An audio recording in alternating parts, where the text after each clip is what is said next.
Tudo começa pelo sangue.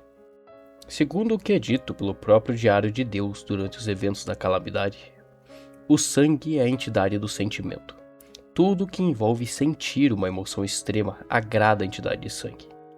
E é por isso que você pode ter certeza que se envolve fome, dor, ódio, paixão e até mesmo amor, com certeza vai agradar a entidade.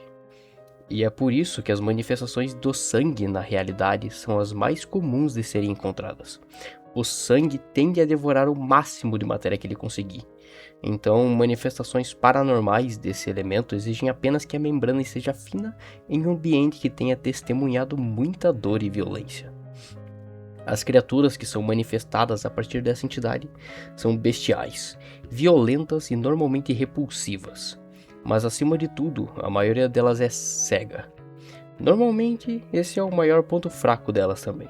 Se você conseguir se manter longe o suficiente ou se movimentar de maneira silenciosa, essa é a melhor maneira de sobreviver. Entre todos os sentidos das criaturas de sangue, o tato é com certeza o mais aguçado. Elas enxergam através da dor. Elas sentem as mudanças no ambiente tocando, devorando, consumindo ou mesmo sentindo o vento ao redor delas. Eu particularmente não gosto dos rituais de sangue. Eles são meio nojentos. A maioria deles envolve manipular a carne de alguma maneira bizarra ou fazer o alvo sentir emoções tão incontroláveis que começam a ser destrutivas. E os componentes para fazer esses rituais são piores ainda. Muitas vezes requerem sangue, restos e às vezes até mesmo a dor do próprio conjurador. Assim como os rituais, os ocultistas que têm afinidade com essa entidade são um pouco estranhos. Não que todos os ocultistas sejam normais, todos eles não batem muito bem. É normal que os ocultistas sejam esquisitos mesmo, com partes do próprio corpo alteradas pelo paranormal. Mas os de sangue, esses são estranhos. A entidade molda a aparência dessas pessoas. Os dentes ficam mais pontiagudos, as veias ficam mais protuberantes e os músculos começam a aparecer mais. Mas no início, a principal diferença é que essas pessoas ficam claramente mais instáveis, mais irritadas. Mas depois disso, depois que essa entidade começou a afetar até mesmo os corpos desses indivíduos, essa é a melhor forma que você vai ver elas. Depois de um certo nível de exposição paranormal, os pelos corporais dessas pessoas começam a cair e elas começam a entrar em um frenesi de dor. Tudo é dor. A mandíbula cresce e os olhos começam a assumir uma cor vermelha, como se já não fossem úteis.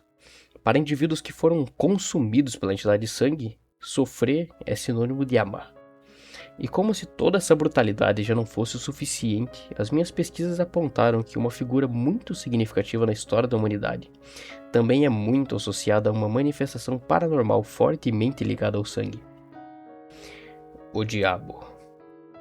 Aparentemente, essa criatura não age de maneira sutil e dispensa graciosidade e suspense. Ele gosta de aparecer em situações que despertem o seu interesse. E em todos os registros que eu encontrei, essas aparições são acompanhadas de uma marca conhecida como o símbolo do pacto. E você já pode imaginar que situações que despertem interesse da manifestação do próprio sangue não vão ser coisas normais.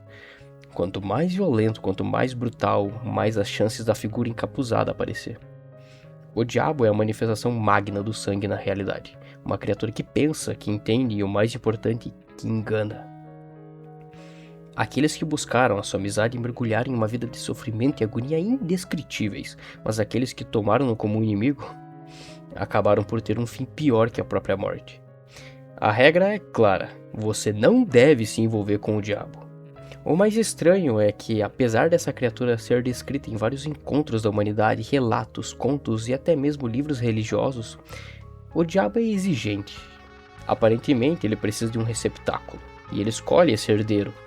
Como essa escolha é feita, eu já não tenho certeza. Em alguns registros antigos, parece que é relatado que ele também pode escolher alguém à força. Mas de tudo que eu pesquisei, a única certeza é que aquele que se sentar no trono será o próximo diabo.